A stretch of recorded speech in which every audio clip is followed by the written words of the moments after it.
This fractured continent may seem like a chaotic mess after Rome, but it's not what you think, because out of this collapse came a new civilization. When the Western Roman Empire fell in the 5th century, most believed the world as they knew. It had ended.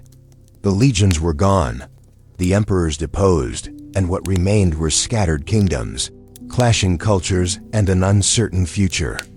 But beneath the surface of this disarray, something remarkable was happening. The so-called barbarians, the Goths, Franks, Saxons, and Lombards, weren't just tearing down the old world. They were laying the foundations of a new one. They would inherit the lands of Rome, absorb its legacy, and forge new societies in its shadow. These weren't the last pages of civilization, they were its rebirth. If these so-called barbarians hadn't rebuilt Europe in their image, everything from modern law, language, and leadership would look completely different. The frameworks of modern states, the roots of our languages, even the concepts of kingship and justice, all of these began to evolve in those dark, uncertain centuries. The Germanic tribes didn't just conquer, they adapted. They preserved Roman institutions where they could, infused them with their own traditions, and set the stage for 1,000 years of political transformation. Without their fusion of Roman structure and tribal rule, the kingdoms that emerged and eventually became nations might never have taken form. The Europe we know was not built by emperors, but by the unlikely hands of former outsiders, who turned the ashes of an empire into something entirely new. If these so-called barbarians hadn't rebuilt Europe in their image, everything from modern law, language, and leadership would look completely different. The fall of the Western Roman Empire wasn't just the collapse of a government. It was the disintegration of a cultural order that had dominated Europe for centuries. In its place came something unexpected, not chaos, but continuity through transformation. The Germanic tribes who took over didn't simply destroy what Rome had built, they redefined it. They inherited Roman roads and cities, adopted Latin dialects, and restructured Roman laws to fit their own customs. They turned crumbling provinces into emerging kingdoms. From the legal codes of the Visigoths to the Frankish embrace of Christianity, the building blocks of a new European identity began to take shape. Without these early foundations, there would be no Charlemagne, no Holy Roman Empire, no feudal kingdoms, and ultimately, no Europe as we know it. What replaced Rome wasn't the end of civilization. It was the beginning of something entirely different. The fall of the Western Roman Empire did not come with a single, catastrophic event, but with a slow unraveling. Yet in 476 CE, one moment would come to symbolize the end of Roman rule in the West, the deposition of the last emperor, Romulus Augustulus. The man responsible was Odoacer, a soldier of Germanic origin who served within the Roman military system.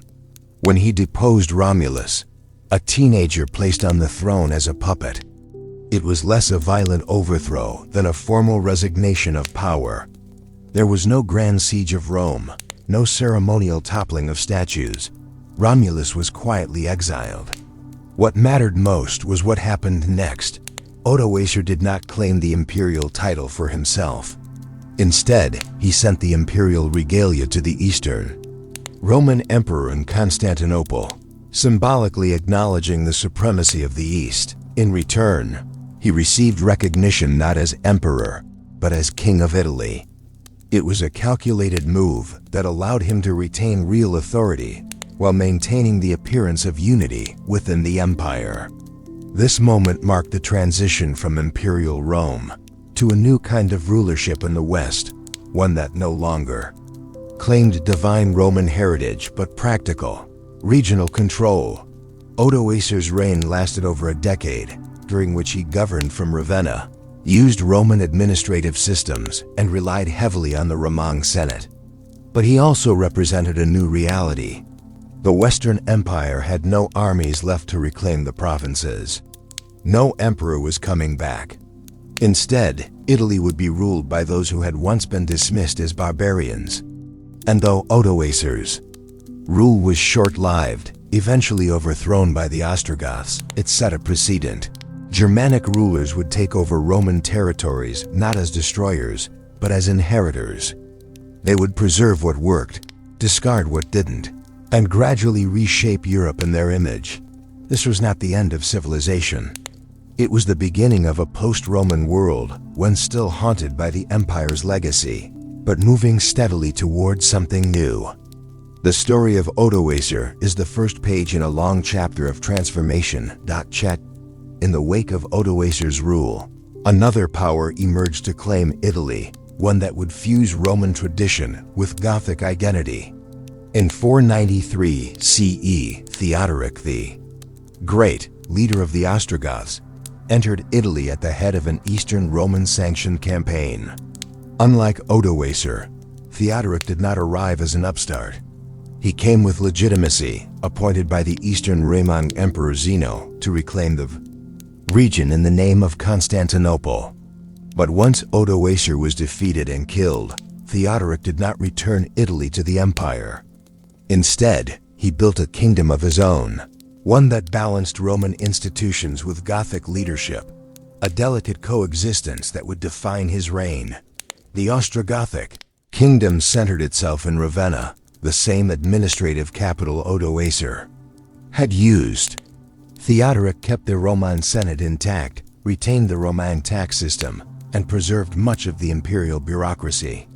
Latin remained the language of administration, and Roman law continued to govern the Roman population. But Theodoric also upheld Gothic customs among his own people, including their Arian Christian faith, separate laws, and warrior traditions. It was, in effect, a kingdom with two distinct systems, one Roman, one Gothic, existing side by side under a single ruler. What made Theodoric's rule remarkable was his personal vision. Educated in Constantinople and politically astute, he viewed himself not as a barbarian king, but as the rightful successor to Roman authority in the West. He wore purple robes, received ambassadors, and presented himself with the dignity of an emperor, without ever claiming the title. His kingdom became a rare example of relative peace and stability in a Europe still reeling from collapse. Under his reign, arts and architecture flourished, churches were built, and civic life continued in cities like Ravenna, where dazzling mosaics still testified to the fusion of classical and Gothic worlds, but that balance was fragile. The Ostrogothic kingdom depended on Theodoric's charisma and diplomatic skill. After his death in 526, internal divisions, religious tensions, and pressure from Constantinople began to unravel the system he had built. Within a generation, the Eastern Roman Empire under Justinian would launch a campaign to reclaim Italy, a war that would leave the peninsula devastated and the Ostrogothic state in ruins still. For a moment, Theodoric had managed what few could. He preserved the structure of Rome while leading a kingdom born from its ashes. It was a vision of what post-Roman Europe could have been, a coexistence rather than a conquest. While Italy saw the rise of the Ostrogoths, the western reaches of the former Roman Empire witnessed a different transformation. In the province of Hispania, the Visigoths, once known for their dramatic sack of Rome, in 410 CE, settled and established a kingdom that would endure for centuries. Their journey to Spain was not immediate. Initially, the Visigoths had served as foederati, or allied tribes, within the Roman military structure. After years of migration and shifting alliances, they were granted land in southern Gaul, where they formed a base of power. But it was across the Pyrenees, in the old Roman provinces of Hispania, that their kingdom would take permanent root. By the early 5th century, the western half of the empire was crumbling, and Rome could no longer defend its frontiers. The Visigoths took advantage of the power vacuum, gradually moving into Spain and displacing other groups such as the Suebi and Vandals. In 418 CE, the Western Roman Emperor officially recognized the Visigoths' control of certain regions in Gaul, effectively legitimizing their position. From there, they expanded into Hispania, and by the late 5th century, had become the dominant force in the Iberian Peninsula. Like the Ostrogoths in Italy, the Visigoths maintained many elements of Roman governance. Roman administrative divisions remained in place. Latin continued as the language of law and administration. Roman citizens, now under Visigothic rule, retained their own legal system, while the Gothic population lived under their traditional laws. This dual structure created a society where two cultures coexisted, but did not immediately integrate. Religion played a critical role in this division. The Visigoths were Arian Christians, a branch of Christianity declared heretical by the Catholic Church. Most of the Roman population in Spain adhered to Catholic Orthodoxy, and this religious divide created tension between the rulers and the ruled. It wasn't until the reign of King Record I in the late 6th century that the Visigothic monarchy formally converted to Catholicism, a turning point that helped unify the kingdom religiously and culturally. The Visigothic kingdom would go on to establish a capital at Toledo and play a key role in shaping early medieval Spain. Its legal code, the Lex Visigothorum, merged Gothic and Roman laws into a single system and would influence Iberian law well into the future. Though eventually overthrown by Muslim forces in the 8th century, the Visigoths left behind a legacy of continuity and adaptation, a reminder that the collapse of empire did not mean the end of order. After the fall of the Ostrogothic kingdom and the devastating Gothic wars waged by the Eastern Roman Empire, Italy was left fractured and depopulated. Cities lay in ruins, the economy in shambles, and imperial control, though reasserted, was stretched thin. Into this weakened landscape came a new group, the Lombards. Unlike the Goths, the Lombards had not previously settled within the Roman world. Their roots traced back to the Elbe River in northern Europe, and for much of their early history, they remained on the periphery of imperial concern. But by the mid-6th century, they were ready to move, and Italy was vulnerable. In 568 CE, under the leadership of King Alboin, the Lombards crossed the Julian Alps and entered northern Italy. They met little organized resistance. The Eastern Roman forces, exhausted from Justinian's campaigns, could not mount a serious defense. The Lombards quickly seized key cities in the north, including Milan and Pavia, and established what would become the Lombard Kingdom. Unlike the centralized rule of the Ostrogoths under Theodoric, the Lombards initially organized their territory into a loose confederation of duchies, each ruled by a local noble. This decentralized model allowed them to maintain control over a large and diverse population, but also sowed the seeds of long-term internal division. The Lombards brought with them their own legal traditions, language, and religious identity. Like the Goths, they were initially Arian Christians, which put them at odds with the Catholic population of Italy. Over time, however, pressure from the papacy and the desire for legitimacy led to a gradual conversion to Catholicism. This shift helped integrate the Lombards into the broader Christian community of Europe and laid the foundation for their eventual political alliances, including those with the papacy itself. The capital of the Lombard Kingdom was established at Pavia, which became a center of administration and culture. Despite their early reputation as outsiders, the Lombards adopted many aspects of Roman life. They preserved Roman infrastructure, issued laws influenced by Roman legal codes, and even minted coins bearing Latin inscriptions. Their presence in Italy lasted for over 2 centuries, shaping the political and cultural landscape of the peninsula. It was not until 774 CE, when Charlemagne invaded Italy at the request of the Pope, that the Lombard kingdom came to an end.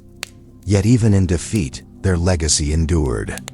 The name Lombardy remains attached to the region they once ruled, and their integration into the fabric of post-Roman Europe marks another chapter in the slow, complex transformation of the Roman world into medieval Christendom. While the Goths and Lombards carved kingdoms from the remains of Roman territories, the Franks were forging something even more enduring north of the old imperial frontier. Among the many Germanic tribes settled in Roman Gaul, the Franks were initially one of the least organized, a loose collection of warbands with no centralized authority. That began to change in the late 5th century under the leadership of Clovis. His reign would not only unify the Franks but also anchor a dynasty that would dominate Western Europe for centuries to come. Clovis came to power around 481 CE, inheriting rule over one of the many Frankish groups in northern Gaul. Through a combination of military conquest, strategic marriage alliances, and ruthless political elimination, including the assassination of rival kings, Clovis gradually consolidated Frankish territories under his sole command. His greatest victory came at the Battle of Soissons, but it was his success against the Visigoths at the Battle of Vouille in 507 that secured the heart of Gaul for the Franks. With this, Roman Gaul was no longer under imperial or Visigothic control. It was Frankish land, with Paris emerging as a new center of power. Yet it wasn't military might alone that secured Clovis's legacy. His decision to convert to Catholic Christianity was one of the most consequential acts in early medieval history. Unlike many other Germanic rulers who adhered to Arian Christianity, Clovis embraced the Catholic faith, the faith of the majority Roman population in Gaul. His baptism, around 496 CE, was as political as it was spiritual.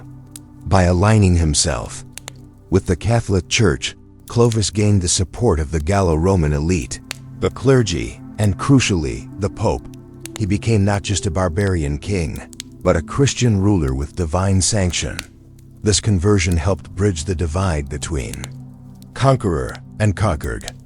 The Roman population, still reeling from the loss of imperial authority, found in Clovis a figure who upheld their religion and preserved many aspects of Roman governance. Latin remained the language of administration. Roman law continued to apply to Roman citizens, while the Franks followed their own customary laws. Over time, these parallel systems would blend into a uniquely Frankish identity, one rooted in both Germanic heritage and Roman tradition. Clovis's reign laid the foundation for the Merovingian dynasty, which would rule for nearly 2 centuries. Though later overshadowed by the Carolingians, Clovis was the first to unite the Franks under one crown and bind that crown to the Catholic faith. His decisions reshaped the political and religious map of Europe and established the Franks as not just rulers, but legitimate heirs to the Roman Christian order.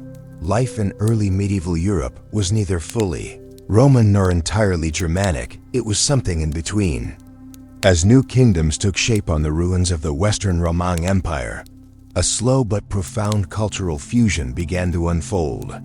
Roman institutions, law, and language persisted, especially in the cities and former provincial centers. But layered on top of these was the social fabric of the Germanic tribes, whose customs, values, and oral traditions gradually shaped the rhythms of everyday life. This period was not a clean break from antiquity, but rather a hybrid world where empire and tribe coexisted, often uneasily. One of the clearest examples of this fusion appears in the systems of law and justice. Roman law had been codified, written, and administered by a centralized bureaucracy. It emphasized property rights, citizenship, and legal procedure. Germanic law, by contrast, was largely oral, personal, and based on kinship. It revolved around concepts of honor, vengeance, and compensation. Disputes were often settled not by abstract principles but by social relationships and negotiated settlements. The practice of wergild, a payment made to atone for injury or death, was central. Every person had a set monetary value based on their status. If a man was killed, his family could claim a payment from the killer's kin, avoiding bloodshed. If the payment was refused, a blood feud might erupt, often lasting generations. Justice was not just a legal matter, but a communal one. In the absence of state authority, Trials were held in open-air assemblies, and guilt could be determined through ordeals, ritual tests believed to reveal divine judgment. A common ordeal involved plunging a hand into boiling water or carrying a hot iron bar. If the wounds healed cleanly, the accused was considered innocent. Though brutal by modern standards, these methods reflected a deep belief in divine intervention and communal consensus. Family and social hierarchy played a foundational role in this world. Kinship was the primary source of identity, protection, and justice. Loyalty to one's family and lord defined a person's place in society. Women, while excluded from most political power, still played vital roles in family alliances, property transmission, and religious life. Some even held considerable authority within monastic communities or noble households. Social class was rigid but not entirely static. Wealth, military success, or religious office could occasionally elevate a person's status, though most remained bound to the land or lineage into which they were born. Throughout this transformation, Roman customs did not disappear. In fact, many Germanic rulers codified their own tribal laws in written form, often influenced by Roman legal models. The Lex Salica of the Franks and the Lex Visigothorum of Spain stand as early examples of this. Synthesis. These codes reflect a world in transition where written law met oral tradition, and imperial order gave way to localized justice. The society that emerged was complex, decentralized, and rooted deeply in the past, even as it forged the structures of medieval Europe to come. Checked. In the 8th century, the Frankish kingdom began a transformation that would reshape the map of Western Europe and revive the memory of empire in the Latin West.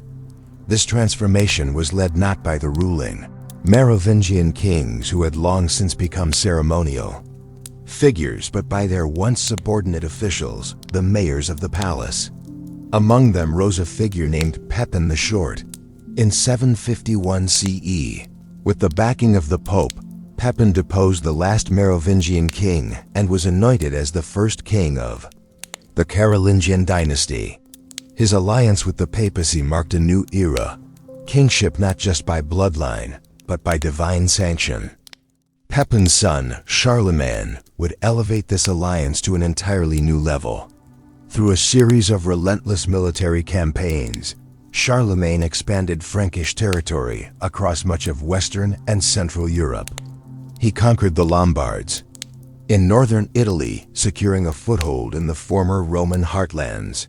He waged a brutal decades-long war against the Saxons in the north, forcibly converting them to Christianity and integrating them into the Carolingian realm. To the east, he defeated the Avars, dismantling their ring fortress in the Danube basin and bringing new frontiers under his control. By the year 800, Charlemagne's kingdom stretched from the Atlantic to the Elbe, from the North Sea to Central Italy, a domain unrivaled in the West since the days of Rome. On Christmas Day in the year 800, inside the old Basilica of St. Peter's in Rome, Pope Leo III placed a crown on Charlemagne's head and declared him Emperor of the Romans. It was a symbolic moment, intended to revive the imperial dignity of the West, centuries after its collapse. Though the Eastern Roman Byzantine Empire did not recognize the coronation, the event marked the birth of what would later be called the Holy Roman Empire. More than a political act, it was a fusion of Roman legacy, Germanic kingship, and Christian authority, an idea that would define medieval European identity. Charlemagne's reign was not only about warfare and diplomacy.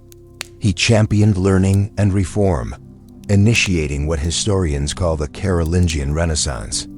Monasteries became centers of education, scriptoria copied and preserved classical texts, and a standardized form of Latin emerged. Charlemagne himself, though likely semi-literate, surrounded himself with scholars like Alcuin of York, who helped shape a new intellectual culture grounded in Christian and classical ideals. This revival of learning laid the groundwork for later developments in European education and administration. But the unity Charlemagne forged was short-lived. After his death in 814, his successors struggled to maintain control over the vast empire. In 843, the Treaty of Verdun divided the realm among his three grandsons into Western, Middle, and Eastern kingdoms. These divisions weakened central authority and paved the way for future rivalries.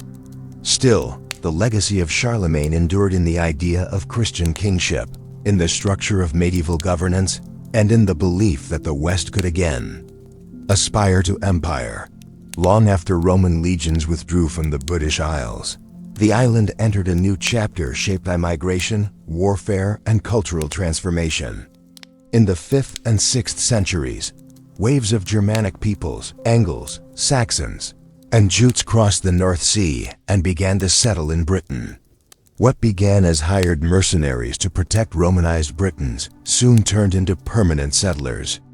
Over generations, these groups carved the land into a patchwork of kingdoms: Northumbria, Mercia, East Anglia, Wessex, Kent. Roman institutions faded and a new culture, Anglo-Saxon England, took root, defined by its warrior kings, oral poetry, and Christian missionaries like Augustine of Canterbury, who reintroduced Roman Christianity to southern England in the 7th century. This relatively stable order was violently disrupted in the late 8th century by a new force from the north. In 793 CE, the monastery at Lindisfarne was raided by Norse seafarers, an event often cited as the beginning of the Viking Age. These Scandinavian raiders, skilled navigators and brutal warriors, began to strike coastal settlements across Britain and Ireland. Their attacks were swift, devastating, and relentless. By the mid-9th century, the Viking threat had evolved into full-scale invasion. A large force known as the Great Heathen Army landed in East Anglia in 865 and began a methodical campaign to conquer the Anglo-Saxon kingdoms. The invaders established the Danelaw, vast region of northern and eastern England under Danish control. Towns like York became Norse strongholds. Yet even as the Danelaw expanded, resistance mounted. In the southern kingdom of Wessex, a young king named Alfred emerged as the most formidable opponent to Viking domination. Through a series of military reforms, strategic fortification building, and diplomatic maneuvering, Alfred the Great pushed back the Norse threat. After a decisive victory at the Battle of Edington in 878, he forced the Viking leader, Guthrum, to convert to Christianity and accept a division of territory. Alfred's legacy was not just military. He promoted literacy, legal reform, and administrative organization foundations that would support the future unification of England. In the generations that followed, his successors, particularly Edward the Elder and Aethelstan, expanded Wessex's influence, reconquering lands from the Danes and bringing the various Anglo-Saxon kingdoms under a single crown. By the mid-10th century, a unified kingdom of England had emerged, centered on a royal line that traced its roots to Alfred's court. Yet this unity was again tested in 1066, a year of dramatic succession crises and invasion. Following the death of Edward the Confessor, England was claimed by multiple rivals. Harold Godwinson seized the throne, only to face two invasions, one from Harald Hardrada of Norway and the other from William, Duke of Normandy. Harold defeated the Norwegians at Stamford Bridge, only to be killed weeks later at the Battle of Hastings. William's Norman army, combining cavalry, archery, and feudal discipline, triumphed, and with that, Anglo-Saxon rule ended. The Norman conquest brought sweeping changes to English society, law, and language. Castles dotted the landscape, French became the language of court, and a new aristocracy replaced the old. The story of Britain in the early Middle Ages is one of resilience and reinvention. From fragmented tribes to a united kingdom, and from Norse raids to Norman kingship, the island witnessed a continual clash of cultures, each leaving its mark on the fabric of English identity, in a Europe fractured by war, migration, and political upheaval. It was often the quiet work of monks and nuns that held the threads of civilization together. As cities crumbled and centralized governments vanished, the church grew stronger, not only as a spiritual authority, but as a cultural and intellectual refuge. At the heart of this transformation was the rise of monasticism, a movement that would shape the rhythm of medieval life for centuries to come. Monasteries became not just places of prayer, but centers of learning, agriculture, medicine, and moral guidance. The foundation for this new spiritual order was laid in the 6th century by Benedict of Nursia. His rule of Saint Benedict established a model for monastic life that balanced prayer, work, and study in a disciplined yet sustainable routine. Benedictine monasteries, following this rule, spread rapidly across Europe. Each one was an island of stability, often self-sufficient, governed by an abbot, and dedicated to communal living. Monks rose before dawn to chant psalms, tended to gardens and herds, and copied texts and scriptoria work that would become critical to the survival of classical knowledge. While wars raged outside their walls, monks inside preserved manuscripts that might otherwise have been lost to time. Works by Cicero, Virgil, and Aristotle alongside church fathers like Augustine and Jerome were carefully transcribed by hand, one line at a time. This laborious process ensured that the intellectual legacy of the ancient world was passed down, not just within the church, but to the generations that would later fuel Europe's intellectual revival. In this way, monasteries became guardians of memory in a world prone to forgetting. But it was not only monks who played a vital role. Convents offered similar paths of devotion and service for women. Nuns, especially those in royal or noble families, often ran schools, managed estates, and provided care for the poor and sick. Figures like Hilda of Whitby and Gertrude of Nivelles oversaw communities that were both deeply spiritual and socially active. In a society where most women held limited public roles, convents offered rare opportunities for leadership, scholarship, and influence. Beyond the monastery walls, the Christian mission expanded into the outer edges of Europe. Augustine of Canterbury was sent by Pope Gregory I in 597 to reintroduce Christianity to Anglo-Saxon England. Patrick, earlier in the 5th century, had converted much of Ireland, fusing local tradition with Christian doctrine. Boniface, often called the Apostle to the Germans, worked tirelessly in the forests of Central Europe, founding monasteries and reforming local practices. These missionaries not only preached the faith, but often brought literacy, law, and Roman Christian values to regions untouched by imperial rule. Through monasticism, Christianity offered more than salvation. It created a network of institutions dedicated to order, learning, and continuity. In a time when kings could rise and fall in a generation, monastic houses endured for centuries, silent fortresses of faith, culture, and memory.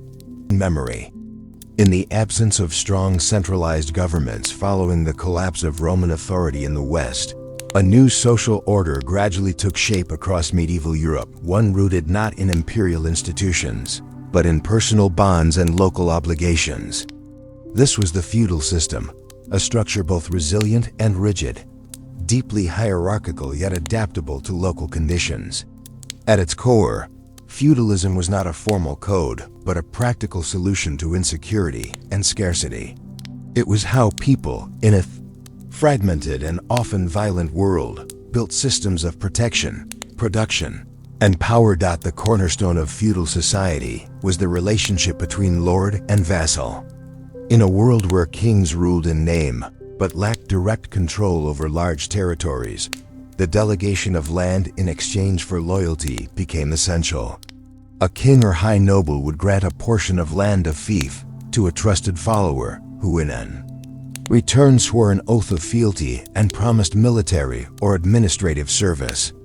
This vassal, now a lord in his own right, might divide the land further among lesser vassals, creating a web of interdependent relationships that reached from royal courts to rural villages.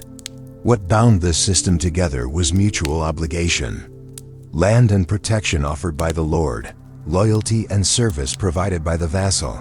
Land was not just wealth, it was survival. And within these fiefs stood manors, the basic units of rural life. A manor typically consisted of a lord's estate and the surrounding farmland, worked by peasants who had little chance of leaving it. Most of these peasants were serfs-bound to the land, owing labor and a portion of their harvest in exchange for access to fields and protection from outside threats. Serfdom was not slavery, but it was far from freedom. A serf could not legally move, marry, or change his trade without the lord's permission. Yet within these limitations, the manor provided a level of security in an uncertain world. Life on the manor followed the rhythms of the seasons. Plowing, planting, and harvesting shaped the daily routine. Surplus was rare. Most production went toward feeding the local population and meeting the lord's demands. Villages were tight-knit, organized around the manor house, the church, and communal lands. Social roles were clearly defined. There were the serfs and free peasants who toiled in the fields, the reeves who managed work crews, and the bailiffs who collected rents. In return, the lord offered justice, defense, and access to grain mills or bread, oven services that were rarely free and often reinforced dependence. Above the peasantry stood the warrior class, and at the apex of this group were the knights. Trained from youth in the art of war, knights were not only fighters but symbols of feudal loyalty. The military obligations of vassals, especially those holding significant land, required them to provide armored horsemen in times of conflict. These knights were equipped with swords, chainmail, and eventually, plate armor. Their effectiveness was revolutionized by a seemingly simple innovation, the stirrup. This small device, adopted in Europe by the 8th century, allowed riders to stay mounted during combat, delivering blows with greater force and stability.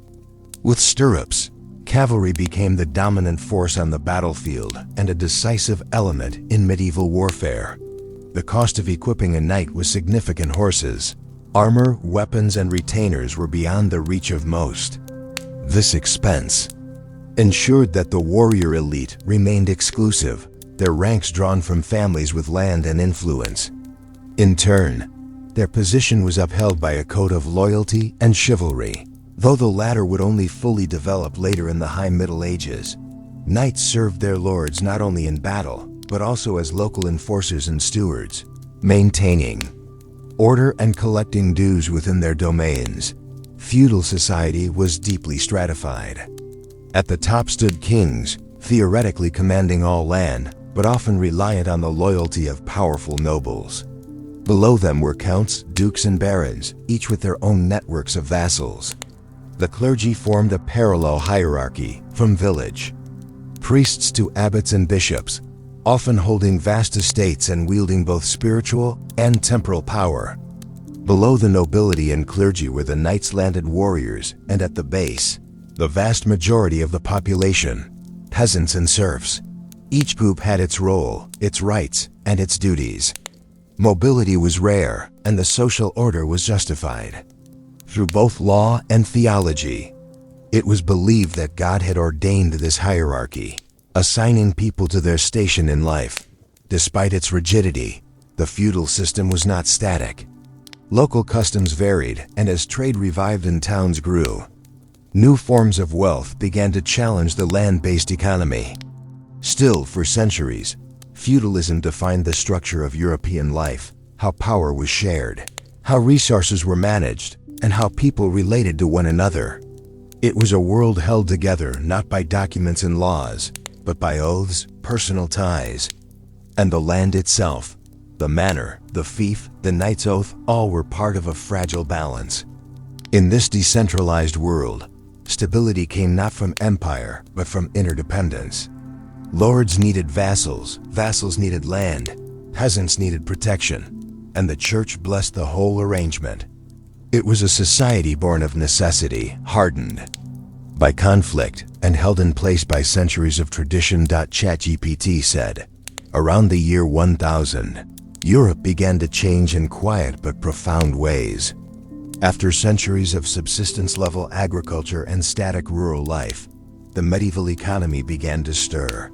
Fields expanded, harvests grew more reliable, and for the first time in generations, population numbers began to climb. This transformation was not driven by conquest or invention alone, but by a slow accumulation of practical innovations and social adaptation. Together, they laid the groundwork for the economic revival and urban expansion that would reshape medieval Europe. Central to this revival was a series of agricultural improvements. The three-field system replaced the older two-field model, allowing farmers to rotate crops more efficiently. One field was planted with winter crops like wheat or rye, another with spring crops such as barley or legumes, and the third was left fallow to recover. This cycle not only boosted soil fertility but increased the amount of land under cultivation at any given time. The result was more food, greater nutritional variety, and the ability to support a growing population. Alongside crop rotation came technological change. The heavy moldboard plow, fitted with an iron cutting blade, allowed deeper tilling of the rich, clay-heavy soils of northern Europe. Previously unusable fields became productive. Equally important was the development of the horse collar, which enabled horses to pull plows and carts more efficiently without choking. Faster and stronger than oxen, horses revolutionized transport and fieldwork. And with the spread of water, mills and windmills, grain could now be ground into flour with less manual labor, freeing up time and effort for other pursuits. As surpluses grew, not everyone needed to remain tied to the land. Gradually, people began to settle in growing towns, some built around ancient Roman sites, others springing up at crossroads, rivers, and marketplaces. These urban centers became hubs of craft, trade, and administration. Within them emerged a new kind of organization, guilds. Artisans and merchants banded together to regulate training, quality, and prices. Guilds provided social protection, economic support, and political influence. A master carpenter, a blacksmith, or a weaver was no longer just a tradesman, but a member of a regulated institution that preserved knowledge and standards. Across generations, with towns came merchants, and with merchants came movement. Trade routes stretched across regions once considered peripheral. One of the most vibrant networks linked Flanders in the north, known for its wool and cloth, with the commercial centers of northern Italy, including Venice, Genoa, and Milan. These cities acted as gateways to the Mediterranean, connecting Europe to Byzantium and the Islamic world. Annual trade fairs, especially those held in Champagne, France, served as seasonal marketplaces where merchants from across the continent gathered to exchange goods, currency, and contracts. These fairs became critical nodes in the developing European economy. The growth of commerce also gave rise to a new social class, the burghers or bourgeoisie. Neither peasants nor nobles, these town dwellers occupied an ambiguous place in the medieval order. They derived their wealth not from land but from trade, production, and finance. Some became powerful enough to influence local politics, secure charters of independence from feudal lords, and even sponsor the construction of city walls, town halls, and cathedrals. Their emergence challenged the traditional hierarchy and hinted at the social mobility that would later define the later medieval and early modern periods.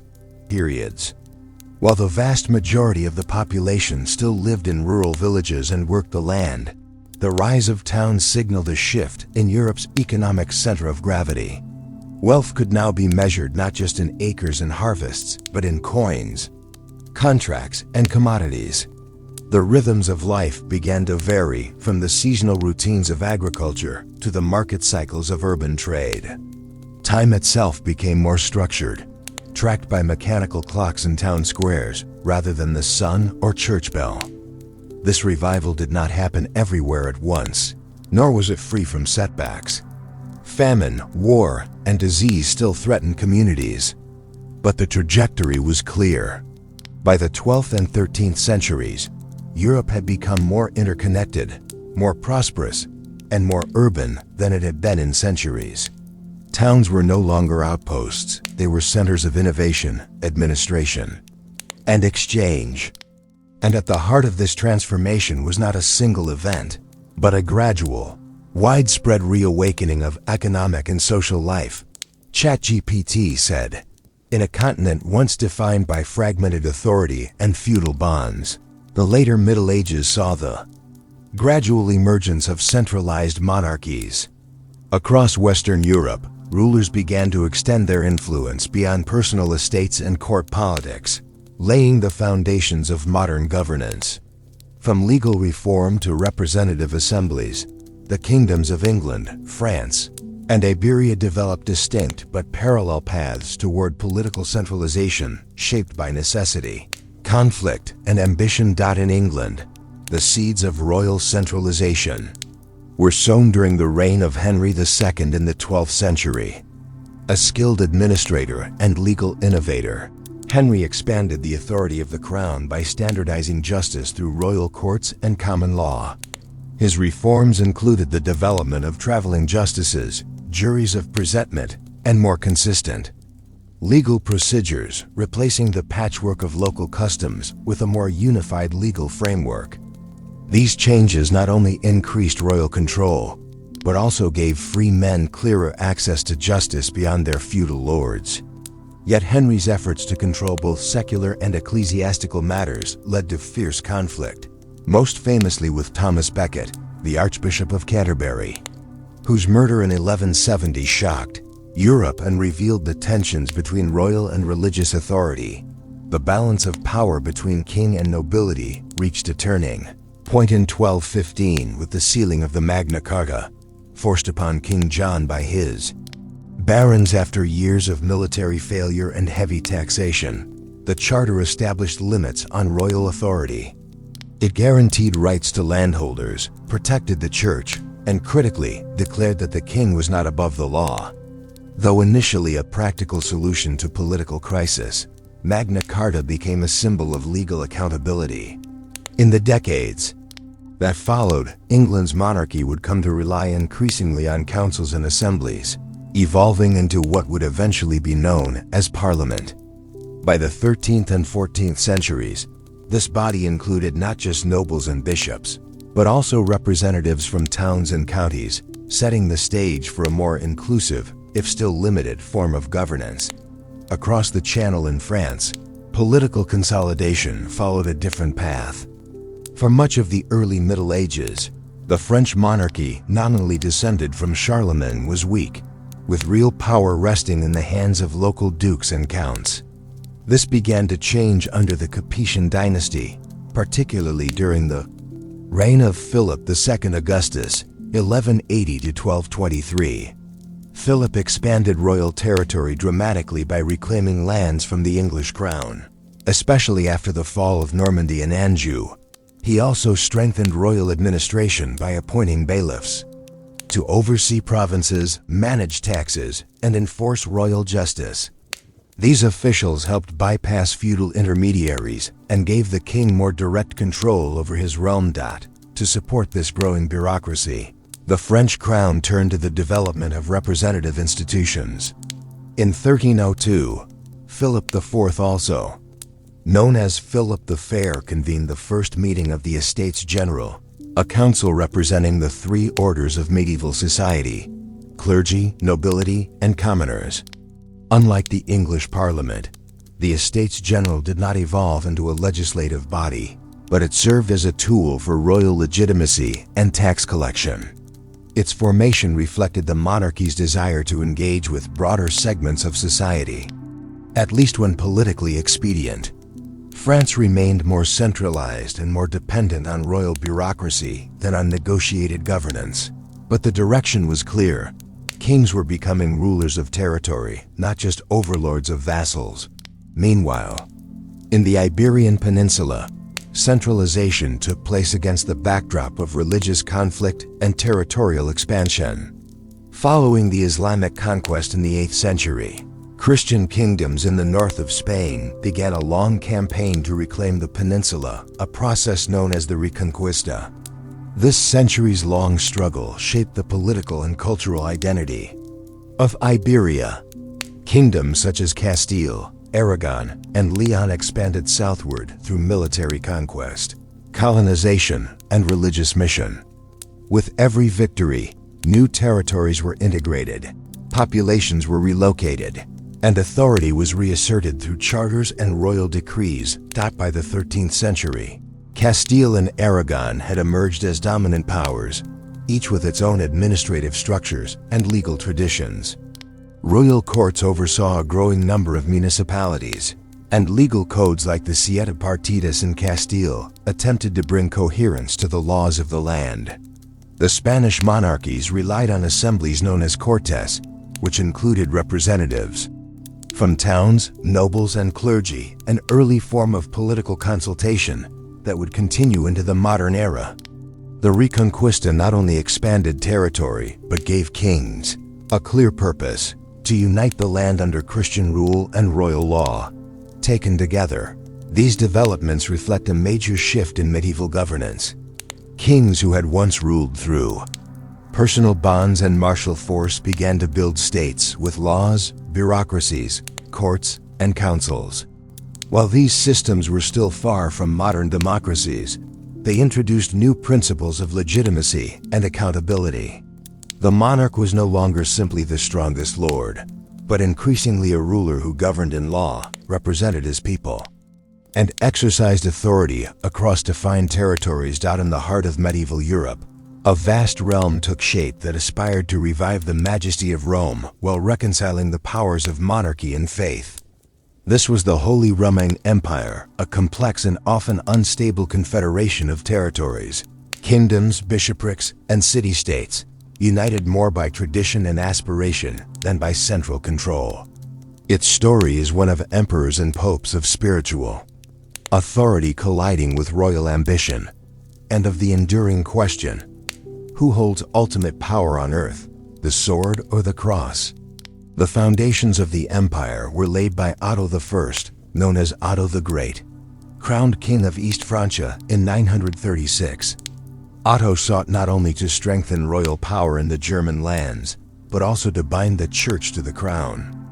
In 955, he won a decisive victory against the Magyars at the Battle of Lechfeld, securing the eastern frontier and establishing his reputation as a defender of Christendom. A decade later, in 962, Otto was crowned emperor by the Pope in Roma, gesture that echoed Charlemagne's coronation and symbolized the rebirth of Roman imperial dignity in the Germanic world. But unlike Charlemagne's more unified realm, Otto's empire was a patchwork of duchies, bishoprics, and principalities, each with its own traditions and autonomy. To govern such a diverse realm, Otto and his successors turned increasingly to the church. They granted bishops and abbots vast estates and privileges, effectively making them imperial officials. Because clerics could not pass on land to heirs, this strategy allowed emperors to keep control within the ecclesiastical hierarchy rather than lose influence to hereditary nobles. The emperor would appoint bishops, invest them with symbols of their office, and expect loyalty in return. This practice, known as lay investiture, was pragmatic but controversial. It blurred the line between spiritual and temporal power and planted the seeds of a long and bitter conflict.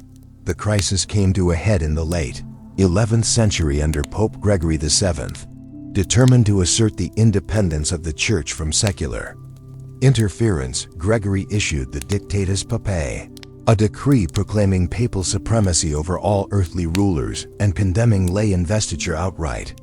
The emperor at the time, Henry IV, refused to yield. He continued to appoint bishops, insisting that his imperial authority gave him the right to do so. Gregory excommunicated him. In response, Henry traveled across the Alps in winter to meet the Pope at Canossa in 1077. There, in a dramatic display of penance, Henry stood barefoot in the snow for 3 days before the Pope lifted the excommunication. It was a symbolic victory for the papacy, but the conflict was far from over. The investiture controversy would rage for decades, involving rival popes and emperors, civil wars in Germany, and deep divisions within the Church itself. The struggle culminated in the Concordat of Worms in 1122, a compromise in which the Pope retained the right to invest bishops with spiritual authority, while the emperor could grant secular symbols of power. It marked the formal end of lay investiture, but left unresolved the deeper tensions between spiritual and temporal power that would continue to shape European politics. Meanwhile, in northern Italy, imperial ambitions met fierce resistance. German emperors had long viewed the prosperous cities of Lombardy as part of their rightful domain, but the growing independence of Italian communes clashed with imperial control. In response to repeated interventions by the emperors, especially Frederick Barbarossa, in the 12th century, a coalition of northern Italian cities formed the Lombard League. With papal support, they resisted imperial campaigns and defended their autonomy. The League's victory at the Battle of Legnano in 1176 forced Frederick to recognize the independence of many cities, signaling the limits of imperial reach in Italy. This resistance had long-term consequences. While emperors continued to claim universal authority, their actual power remained fragmented. Unlike France or England, where monarchs gradually centralized control, the Holy Roman Empire became a highly decentralized political structure. Local dukes, bishops, and city-states wielded real authority, often independent of the emperor's will. The empire persisted in name and ceremony, but the reality was one of divided sovereignty. The investiture crisis and its aftermath left a lasting mark on European political thought. It clarified the boundaries between church and state, reinforced the autonomy of local rulers, and exposed the tensions inherent in any attempt to unite sacred and secular power. In the Holy Roman Empire, the dream of a unified Christendom would remain just that, a dream, complicated by competing loyalties and centuries of contested authority. In the forests, plains, and river valleys of Eastern Europe, the medieval world was not built upon the ruins of Rome, but crafted through gradual alliances, dynastic ambition, and the transformative power of religion. As the West solidified under Latin Christianity and feudal monarchies, the East experienced its own parallel evolution, one shaped by both Western missionaries and the enduring reach of Byzantium. The Christianization of Eastern and Slavic Europe was not a single event, but a series of strategic choices by rulers who saw in the faith not just salvation, but legitimacy, literacy, and international recognition. In the 10th and 11th centuries, powerful Slavic and Magyar kingdoms began to align themselves with Latin Christianity. In Poland, the turning point came in 966 when Duke Mieszko I was baptized, a decision that marked the beginning of Poland's integration into the Western Christian world. His conversion was both a personal and political act. Surrounded by powerful neighbors, including the Holy Roman Empire, Mieszko sought to align with the Church and avoid domination by force. With baptism came the construction of churches, the introduction of Latin clerical culture, and the first written records of Polish history. His successors would build on this foundation, transforming Poland into a stable Christian kingdom under papal protection. Bohemia, too, gradually adopted Latin Christianity, influenced by both German missionaries and internal reformers. Though initially resistant to outside control, Bohemian rulers found that embracing Christianity offered both cultural prestige and political autonomy. The Přemyslid dynasty, centered in Prague, strengthened ties with the empire and the papacy, building cathedrals and founding monastic institutions. Similarly, in Hungary, Grand Prince Geza and his son Stephen I, later canonized as Saint Stephen, led the Magyar people from tribal paganism to Christian monarchy. Stephen was crowned with a crown sent by the Pope, symbolizing Hungary's place within Latin Christendom. By the early 11th century, Hungary had been transformed into a Christian kingdom with dioceses, Benedictine monasteries, and royal courts modeled on Western norms. Further east, the story of Christianization took a different path, one shaped not by Rome, but by Constantinople.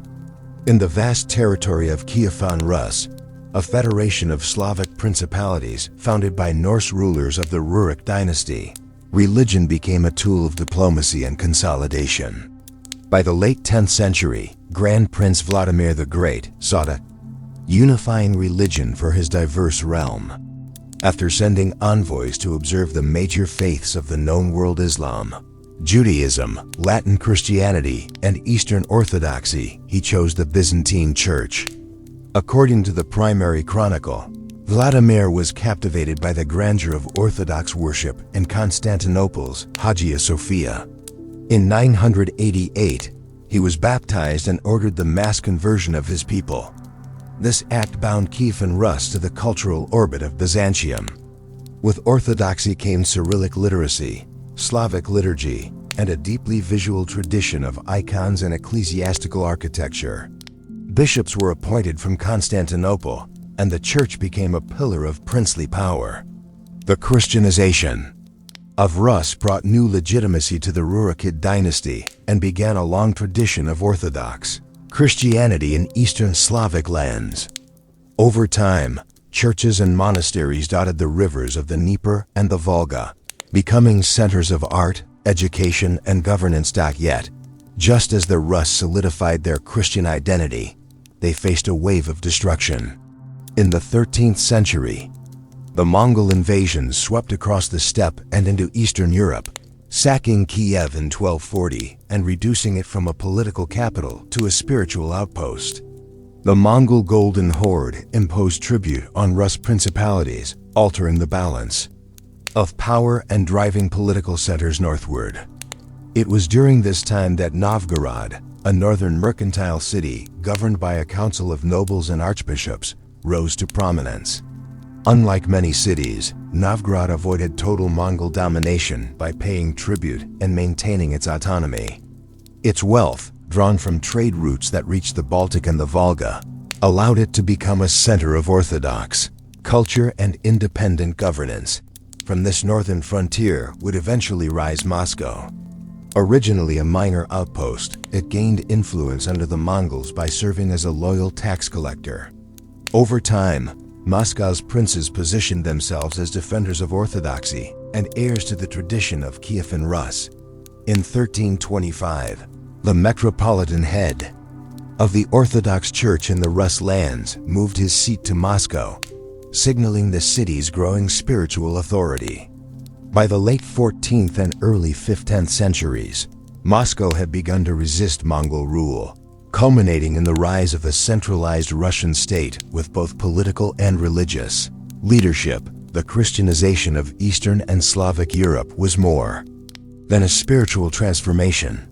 It was a diplomatic strategy, a cultural awakening, and a foundation for long-term political identity. Whether under the Latin Rite in Poland and Hungary or the Orthodox tradition in Rus, conversion brought alignment with larger Christian worlds, Rome or Constantinople, and gave kings and princes the tools to build enduring states. In the process, a vast and diverse region became tied together by shared faith, written law, and the enduring vision of Christian sovereignty. In the high medieval period, Europe witnessed a quiet but profound intellectual awakening. As cathedrals rose and kings ruled, a parallel revolution was unfolding in lecture halls, monastic libraries, and urban schools. This was the birth of the university, a uniquely European institution that blended classical heritage with Christian thought and gave rise to new modes of inquiry that would shape the continent's cultural and philosophical trajectory for centuries to come. Rooted in ecclesiastical tradition, yet increasingly autonomous, the medieval university became a crucible for ideas, debate, and the systematic pursuit of knowledge. The earliest universities emerged not by royal decree, but through the needs of students and masters in urban centers. Bologna, founded in the late 11th century, was the first to organize around the study of law, particularly the Corpus Juris Civilis, the body of Roman legal texts rediscovered in Italian libraries. Here, students came not just to read, but to analyze and apply law to contemporary governance, fueling the rise of a professional class of legal scholars and administrators. Shortly after, the University of Paris developed around the schools. Attached to Notre Dame Cathedral, it specialized in theology and the liberal arts, attracting students from across Europe. Oxford, by the early 13th century, followed a similar path in England, blending monastic discipline with academic ambition. These universities were not buildings, but communities, guilds of scholars, organized for mutual protection, discipline, and inquiry. The intellectual backbone of medieval education was the liberal arts, divided into two tiers: the trivium grammar, rhetoric and logic, and the quadrivium arithmetic, geometry, music, and astronomy. This curriculum reflected a worldview in which language and number were seen as pathways to understanding divine order. But it was the development of scholasticism that defined the intellectual character of the time. Scholasticism was not a doctrine, but a method. Rigorous questioning, careful definition, and systematic argumentation. It sought not to challenge faith, but to explore it through reason. The goal was to reconcile human logic with divine revelation. No figure embodied this synthesis more fully than Thomas Aquinas. Educated in Naples, Cologne, and Paris, Aquinas devoted his life to bridging the gap between Christian doctrine and the newly reintroduced philosophy of Aristotle. In his masterwork, the Summa Theologia, he posed questions not as declarations, but as structured debates, arguments for and against, before offering resolution. Aquinas argued that reason and faith were not opposites, but complementary tools for understanding truth. The existence of God, the nature of the soul, and the structure of ethics could all, he believed, be approached through rational analysis grounded in scripture and tradition. His work became foundational not only to Catholic theology, but to the very practice of intellectual debate in the West. The rediscovery of Aristotle had a transformative effect on medieval thought. Translated into Latin from Arabic and Greek sources often preserved by Muslim scholars in Spain and the Levant, Aristotle's works on logic, metaphysics, ethics, and natural science entered university curricula by the 12th century. These texts offered a comprehensive vision of the cosmos, grounded in observation and categorization. Though initially controversial, especially among theologians wary of pagan philosophy, Aristotle's ideas became central to scholastic training. They offered a new vocabulary for exploring the natural world, the structure of knowledge, and the relationship between matter and form. Alongside Aristotle, Roman law made a powerful return. In Bologna and beyond, legal scholars mined Justinian's codification of imperial jurisprudence to understand sovereignty, rights, and civic obligation. This legal revival laid the groundwork for the development of constitutional thinking in both secular and ecclesiastical institutions. It also fostered a broader respect for systematic reasoning and textual interpretation skills that would later shape not only law, but politics and theology alike. The university was more than a school. It was a structured intellectual environment governed by statutes, degrees, and examinations. Students debated in Latin, endured public disputations, and advanced through a rigorous progression from bachelor to master. Though open only to men predominantly, clerical and elite, the universities created a trans-European scholarly network with traveling students, shared curricula, and common ideals. In a world still marked by war, famine, and political uncertainty, the university offered a different kind of order, one of intellectual continuity and rational inquiry.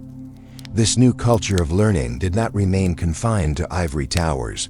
Trained scholars became royal advisors, chancery officials, canon lawyers, and bishops. Their methods shaped sermons, legislation, and scientific observation. The medieval university laid the intellectual foundations for later developments in law, philosophy, theology, and natural science. In combining the classical past with Christian tradition, it forged a lasting legacy: the belief that truth could be pursued systematically, that questions deserved structured answers, and that reason, though bounded by faith, had a place in the search for meaning. In the heart of medieval Europe, long before the rise of the printing press or the modern state, a quieter revolution unfolded, not on battlefields, but in cloisters, lecture halls, and cathedral schools. It was an intellectual renaissance rooted in the pursuit of order, meaning, and truth. Out of this environment emerged one of the most enduring institutions in European history, the university. Founded not by kings or popes but by communities of scholars and students, these centers of learning transformed education from a clerical duty into a cultural force. They helped Europe transition from oral tradition to written discourse, from monastic isolation to a shared, academic dialogue that transcended borders. The first of these universities was established in Bologna in the late 11th century. Its focus was law, specifically the rediscovered corpus juris civilis of Roman jurisprudence. Students from across Europe gathered there to study how ancient legal systems might be applied to the governance of medieval society. This marked a shift. Knowledge was no longer merely preserved in monastic libraries, but critically analyzed and put to practical use. By the early 13th century, similar institutions had appeared in Paris, where theology and philosophy reigned supreme, and in Oxford, which quickly became a northern hub of scholarship. These universities were not architectural monuments, but intellectual corporations, guilds of students and masters bound by statutes, privileges, and shared purpose. At the foundation of their curricula lay the liberal arts, divided into the trivium grammar, rhetoric, and logic, and the quadrivium arithmetic, geometry, music, and astronomy. This structure reflected an ancient belief that education must first teach how to think before teaching what to think. Yet it was not rote learning that defined medieval academics, it was a method. That method, known as scholasticism, emphasized dialectical reasoning. It asked scholars not to accept tradition blindly, but to question, compare, and reconcile. Under scholasticism, a student might read scripture or Aristotle, pose a contradiction, weigh multiple authorities, and only then draw a conclusion. The method was disciplined, even austere, but profoundly influential. One of the most remarkable figures to emerge from this intellectual tradition was Thomas Aquinas, a Dominican friar educated in Naples, Cologne, and Paris. Aquinas brought the scholastic method to its highest expression. His Summa Theologia was not merely a theological treatise. It was a systematic attempt to unite faith and reason, divine revelation, and human logic. Aquinas placed Aristotle, recently reintroduced to the Latin West through Arabic translations, at the center of Christian philosophy. Where earlier thinkers saw a danger in pagan metaphysics, Aquinas saw a tool. Aristotle's logic, ethics, and natural philosophy could clarify, not contradict, Christian doctrine. For Aquinas, theology was a science with first principles rooted in divine truth, but tested by the discipline of reason. The rediscovery of Aristotle was more than a philosophical moment. It represented a widening of Europe's intellectual horizons. Preserved by Islamic scholars in places like Cordoba and Baghdad, Aristotle's works on physics, ethics, metaphysics, and biology arrived in Latin Europe through the translation efforts of figures like Gerard of Cremona and William of Moerbeke. Alongside Aristotle came texts by Muslim and Jewish philosophers, Averroes, Avicenna, Maimonides, whose interpretations further enriched scholastic debate. For the first time since antiquity, European scholars were engaging with a complete intellectual tradition that sought to explain not just scripture, but the natural world. Simultaneously, the revival of Roman law, particularly in Bologna, brought structure to legal education and administration. The Digest Institutes and Codex of Justinian offered a model of governance based on legal rationality, precedent, and codification. Civil law studies influenced not only jurists but also canon lawyers, who used Roman principles to clarify and systematize church regulations. The distinction between civil and ecclesiastical law, and the training of professionals in both, helped shape the bureaucracies that would govern both secular and religious life for centuries. What emerged from this period was more than a collection of schools. It was a culture of learning defined by structure, method, and ambition. Universities granted degrees, bachelor, master, doctor through rigorous examination. Lectures were often accompanied by public disputations, where students defended arguments before an audience. Latin served as the universal medium, allowing ideas to circulate from Salamanca to Prague, from Naples to Oxford. And although women were largely excluded from formal study, the intellectual foundations laid during this period would ripple outward into court culture, monastic writing, and even medical and scientific inquiry. By the end of the 13th century, education in Europe had become more than clerical preparation. It was a path to civic responsibility, ecclesiastical leadership, and philosophical exploration. The universities of Bologna, Paris, and Oxford stood as beacons of continuity amid a turbulent world. Through them, the medieval mind pursued not only salvation, but understanding. And in the lecture halls and libraries of those early centuries, the groundwork was laid for the intellectual revolutions still to come. In stone and glass, medieval Europe told stories the written word could not. Towers that reached toward heaven, windows that shimmered with sacred light, and carvings that spoke to the unlettered. These were the hallmarks of a cultural transformation expressed not in books, but in buildings. Between the 11th and 14th centuries, the cathedrals of Europe became more than places of worship. They were instruments of theology, civic pride, and artistic innovation. At the heart of this evolution was a dramatic architectural shift from the sturdy, fortress-like forms of the Romanesque to the soaring verticality and luminous interiors of the Gothic. Romanesque architecture, dominant from the 10th to early 12th centuries, was defined by thick walls, rounded arches, and small windows. Churches such as the Abbey of Cluny or the Basilica of St. Sernin were built to last, with massive piers and barrel vaults that echoed the solidity of Roman engineering. These structures projected stability and order in a world still emerging from the disruptions of the early medieval period. Yet their heavy forms limited height and light, leaving interiors dim and acoustically muted. The transition to Gothic architecture in the mid-12th century marked a radical reimagining of space and light, originating in the Île-de-France region, particularly with the reconstruction of the Abbey of St. Denis under Abbot Suger. Gothic architecture introduced a new set of tools: the pointed arch, the ribbed vault, and the flying buttress. Each played a crucial role in redistributing weight, allowing for taller structures and larger windows without compromising stability.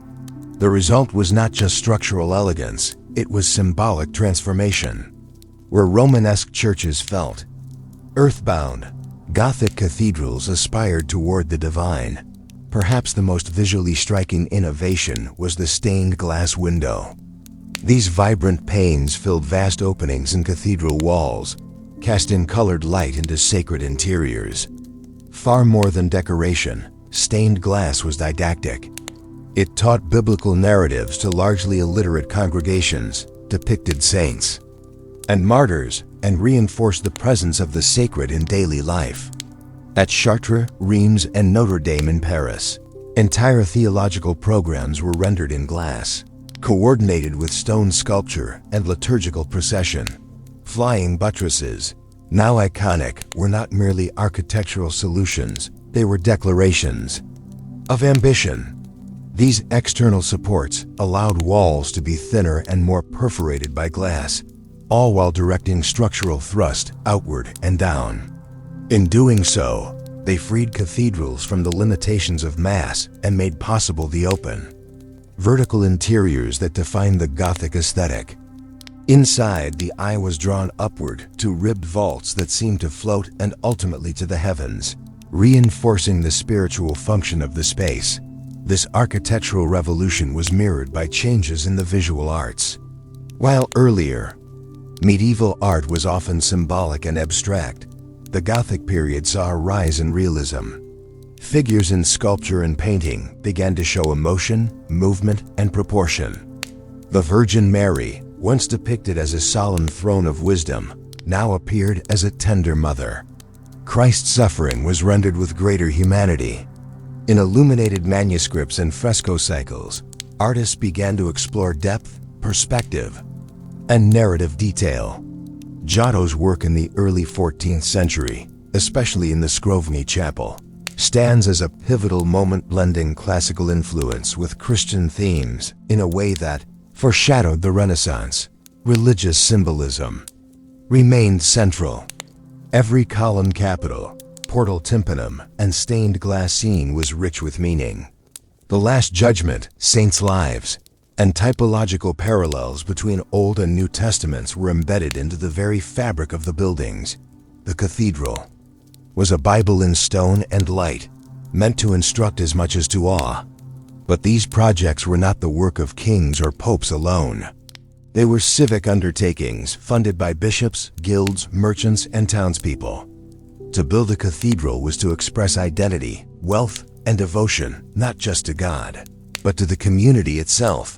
Each city's cathedral became a symbol of its aspirations. From the twin spires of Cologne to the intricate tracery of Amiens, Gothic churches competed in size, beauty, and innovation. They hosted coronations, housed relics, and became centers of pilgrimage and trade. The artistry of the Gothic period extended beyond the cathedral walls into altarpieces, reliquaries, tapestries, and liturgical objects, each crafted with care and theological intent. The Gothic age was not simply an era of architecture, but of visual storytelling. Through engineering brilliance and artistic devotion, medieval society created spaces where theology, community, and beauty converged. In doing so, it built more than monuments. It built a shared vision of the sacred, expressed in forms that still command awe today. In the closing years of the 11th century, a call rang out across Christendom, one that would ignite 2 centuries of warfare, devotion, and devastation. It came from Pope Urban II at the Council of Clermont in 1095, a plea to reclaim the Holy Land from Muslim control, wrapped in the promise of spiritual redemption and eternal reward. That call marked the beginning of the Crusades, a series of religiously sanctioned military campaigns that would forever alter the relationship between East and West. Faith and violence, idealism and power.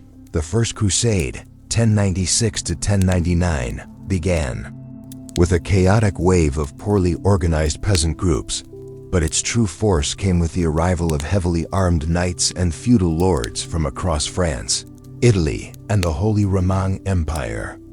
After a brutal overland journey and a string of costly sieges, the Crusaders achieved what many believed impossible. They captured Jerusalem in 1099.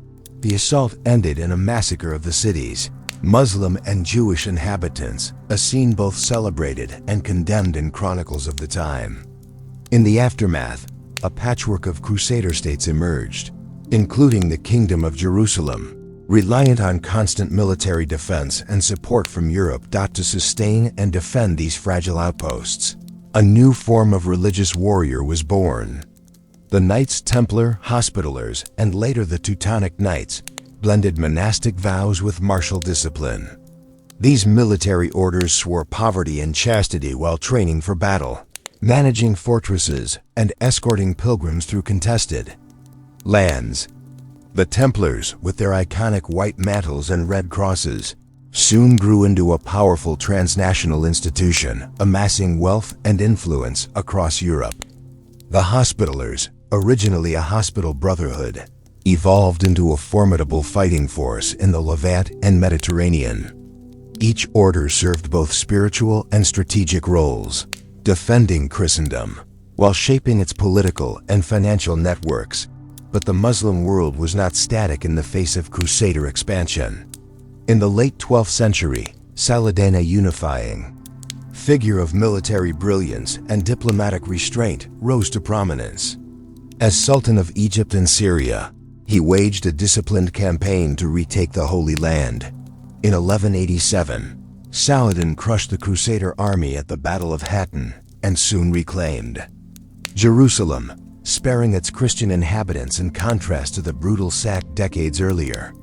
His actions triggered the Third Crusade, 1189 to 1192, led by a trio of Europe's most powerful monarchs, Frederick Barbarossa of Germany, Philip Augustus of France, and Richard the Lionheart of England.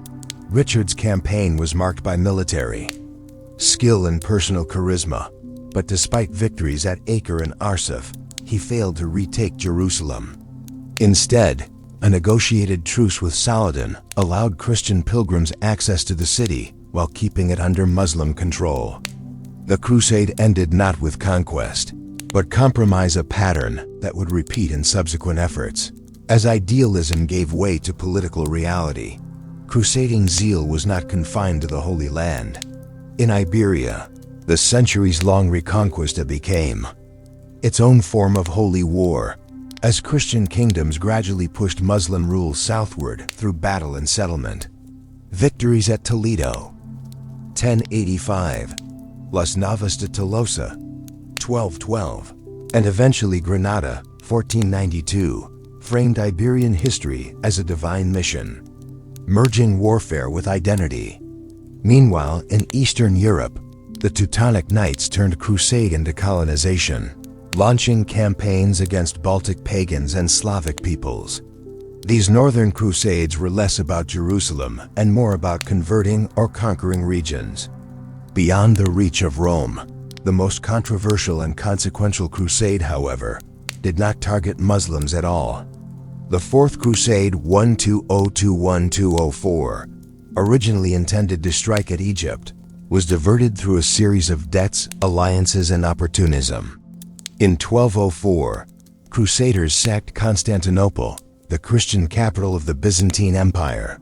Churches were looted, relics stolen, and the city left in political ruin. The consequences were far-reaching. Latin rulers occupied parts of Greece, Orthodox resentment deepened, and the Byzantine Empire, though eventually restored, never fully recovered.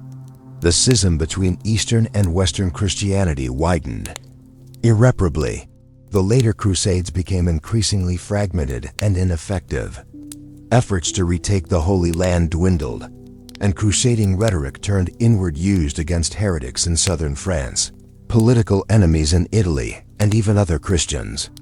What had begun as a unified spiritual cause became entangled with personal ambition, state power, and shifting geopolitical interests. Yet the legacy of the Crusades was vast.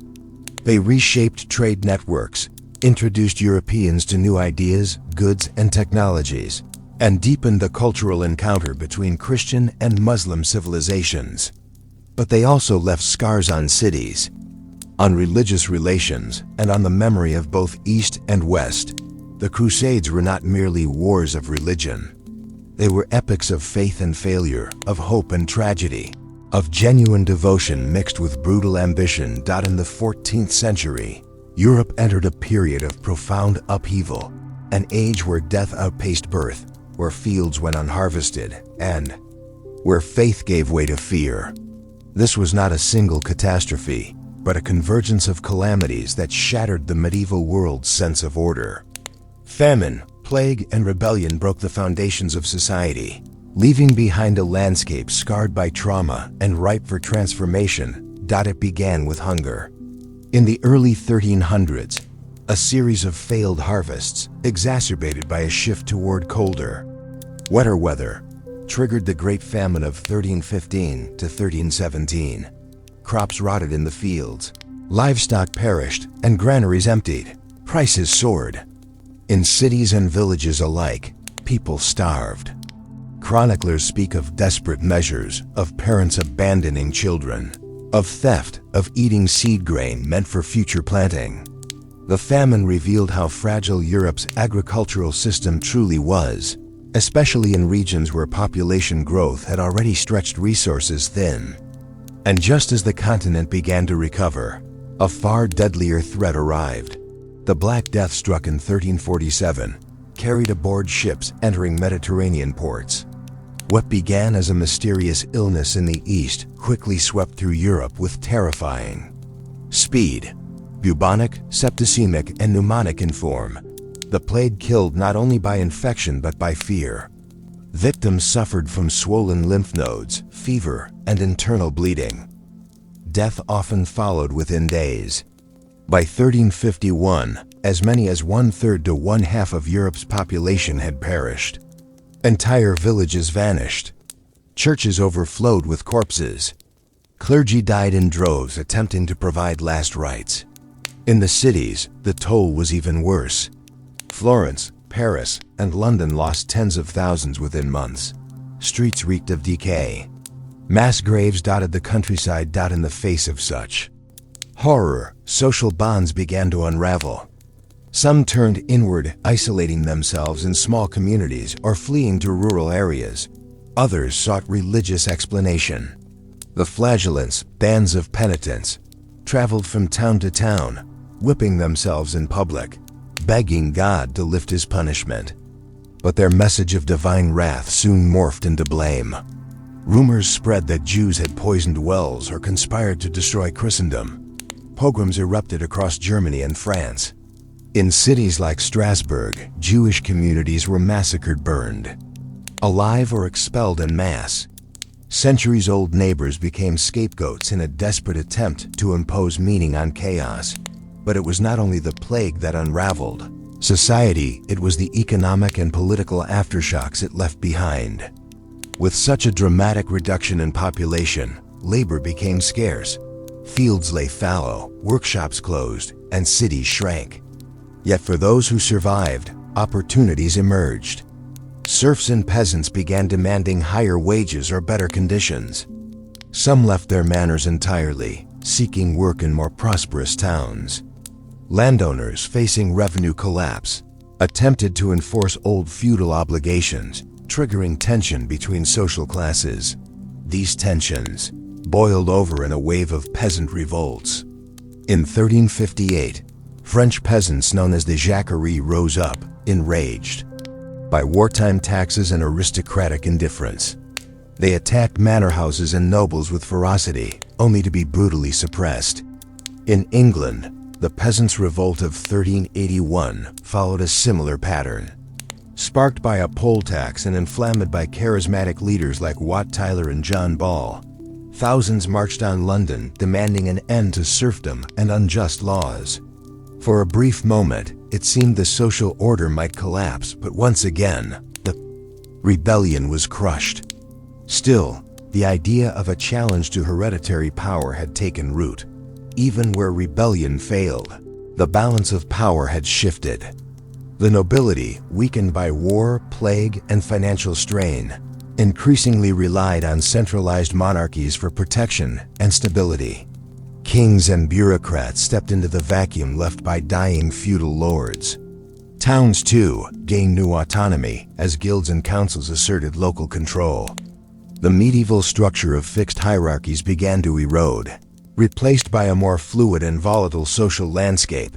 The late medieval crisis was not a singular moment, but a series of cascading collapses. It exposed the vulnerability of institutions, long thought eternal church, manor, monarchy, and forced communities to confront suffering on an unprecedented scale. Yet out of this darkness, change emerged.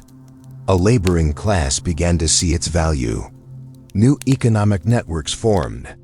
The seeds of religious doubt, political reform, and humanistic thinking were quietly sown amid the ash and grief. The 14th century did not end medieval Europe, but it transformed it. The plague, famine, and rebellion were not just tragedies. They were turning points, reshaping how people lived, worked, worshipped, and imagined a future in the rolling fields of northern France. A new kind of war reshaped the political and military fabric of Europe. What began in 1337 as a dynastic dispute between England and France would unfold over more than a century of intermittent conflict, raids, sieges, and shifting alliances. The 100 Years' War was not a single war, but a series of campaigns and truces fought across generations. It would witness the death of chivalry, the birth of national identity, and the slow, dramatic transformation of medieval warfare. The roots of the conflict lay in a tangled web of feudal claims and royal ambition. When the French King Charles IV died without a male heir in 1328, Edward III of England, his nephew through the female line, asserted a claim to the French throne. The French nobility, however, backed Philip VI of Valois, leading to a simmering political crisis. For Edward, the war was also about feudal rights in Aquitaine, an English-held territory within France. Tension soon exploded into open conflict, and in 1337, Edward declared himself the rightful king of France. Early English victories shocked the European world.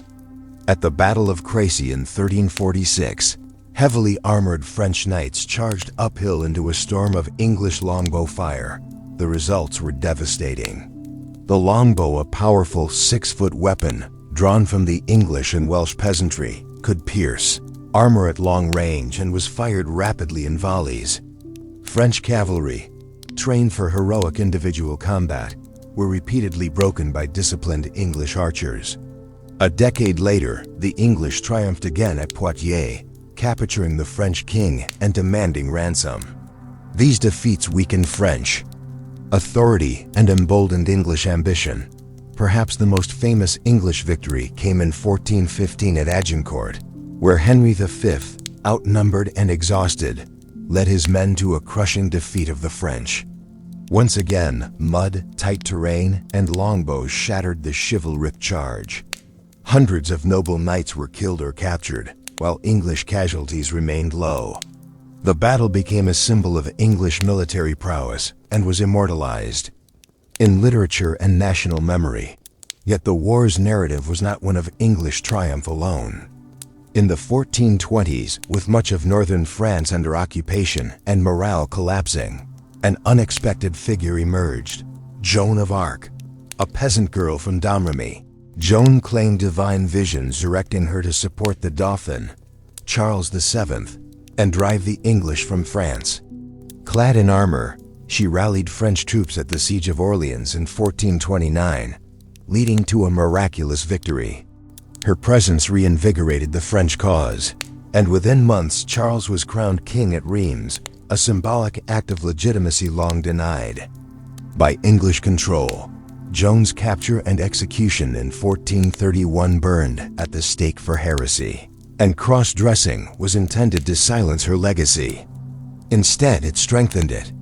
Over time, she became a martyr, a saint, and a national symbol. Her intervention marked a turning point in the war. French forces, adopting more flexible and professional tactics, gradually pushed the English back. Town by town, province by province, the Valois kings reclaimed their realm. One of the most important shifts of the 100 Years' War was not in politics, but in military structure. The knight, once the undisputed elite of the battlefield, began to lose dominance. Instead, professional armies, funded by taxation and trained in organized formations, became the norm. Infantry, archers, and eventually gunners supplanted the armored cavalry charge. Warfare became more technical, more destructive, and less romantic. By the mid-15th century, gunpowder weapons, once crude novelties, had matured into strategic tools. Cannons shattered castle walls that had stood for centuries. Siege warfare, long a test of patience and supply lines, now included bombardment. And firepower, the battlefield too, changed. Arquebuses and early handguns joined the arsenal, signaling the beginning of early modern combat. The nobles who once defined war through joust and honor now found themselves vulnerable to common soldiers armed with deadly precision. When the war finally ended in 1453, with the fall of Bordeaux, England retained only the Pale of Calais. The French monarchy, once fragmented, had reasserted its strength and territorial control. In both kingdoms, the war had lasting consequences. England entered a period of internal instability, the Wars of the Roses, while France moved toward greater centralization and monarchical authority. The 100 Years' War marked the end of one age and the beginning of another. It extinguished the illusion of noble warfare and introduced a harsher, more strategic form of conflict. It planted the seeds of nationalism, redrew the map of power, and ushered Europe out of the medieval past and into a more modern political and military world. In the waning centuries of the medieval world, even the spiritual heart of Europe, church was not immune to fracture.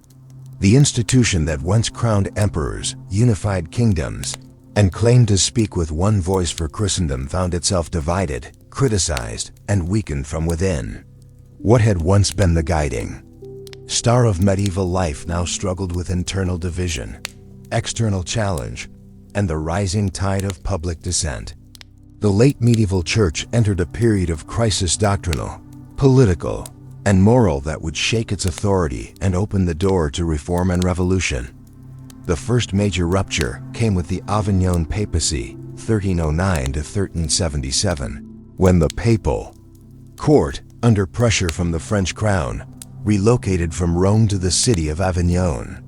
For nearly 70 years, a succession of French popes ruled not from the Eternal City, but from a palace on the Rhine.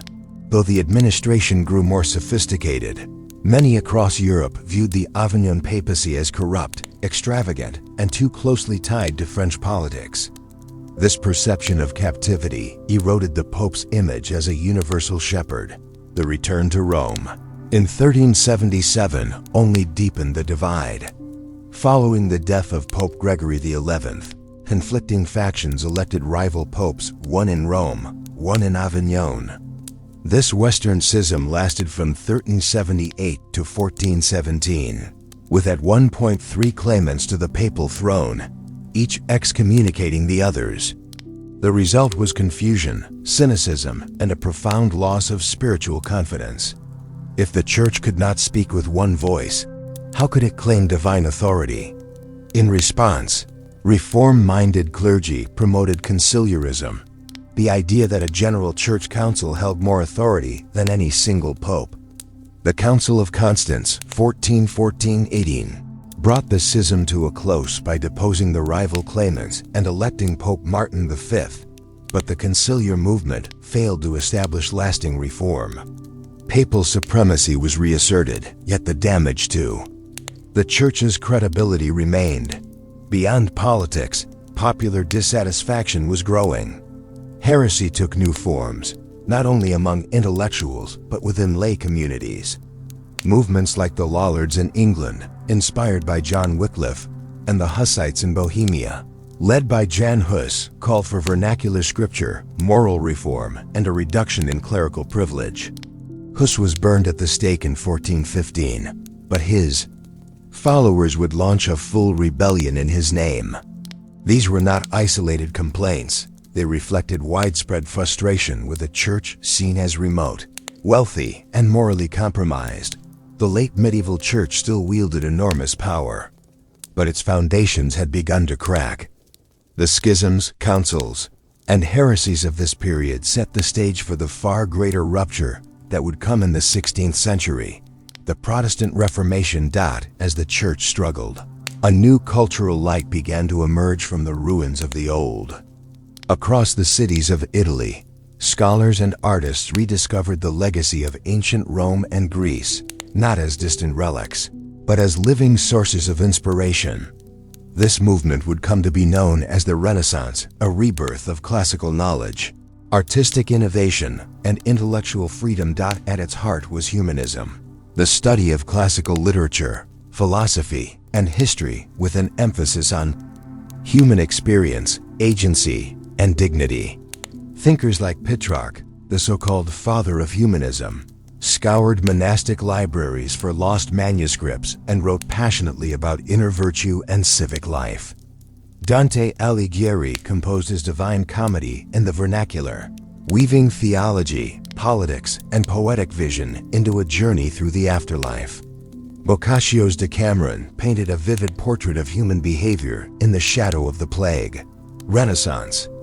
Art broke with the symbolic flatness of Gothic tradition. Artists like Donatello brought sculpture back into 3 dimensions, reviving classical realism and anatomical accuracy. Bruno Leschi revolutionized architecture by rediscovering linear perspective and designing the massive dome of Florence Cathedral. Painters like Masaccio created scenes of emotional depth and spatial complexity, laying the foundation for the High Renaissance to come. This cultural flourishing was not confined to the church. While religious themes remained central, Renaissance art and writing embraced secular subjects, individual achievement, and worldly beauty. Patronage came not only from bishops and popes, but from bankers, merchants, and civic leaders. The intellectual atmosphere of Florence, Venice, and Milan encouraged debate, experimentation, and the revival of ancient ideals. The political landscape, too, was changing. As feudal bonds weakened, strong monarchies emerged, consolidating power and shaping early national identities. In France, Louis XI, known as the Spider King, expanded royal authority through diplomacy, intrigue, and economic control. In England, the Wars of the Roses pitted rival branches of the royal house against each other in a brutal dynastic conflict. Out of the bloodshed rose the Tudor dynasty, beginning with Henry VII, who established a more centralized and financially stable monarchy. In Spain, the marriage of Isabella of Castile and Ferdinand of Aragon unified 2 powerful kingdoms. Their joint rule completed the Reconquista, with the conquest of Granada in 1492, and launched a new era of exploration and imperial ambition. Meanwhile, in the east, Ivan III of Russia broke Mongol dominance and declared Moscow the Third Rome, casting himself as heir to both Byzantine and Orthodox Christian tradition. In Italy, where the Renaissance was most vibrant, politics remained fragmented. City-states like Venice, Milan, and Naples vied for power, often under the control of wealthy families. Nowhere was this more evident than in Florence, where the Medici family used banking wealth to become de facto rulers and patrons of the arts. It was in this complex and competitive political environment that the Renaissance flourished most fully. As the Middle Ages gave way to a new age of inquiry, artistry, and ambition, Europe stood on the brink of global transformation. The crises of the past had not only weakened old institutions, they had cleared space for reinvention. Europe has emerged from the darkness, but a new world lies ahead. In the next chapter, we sail beyond the horizon.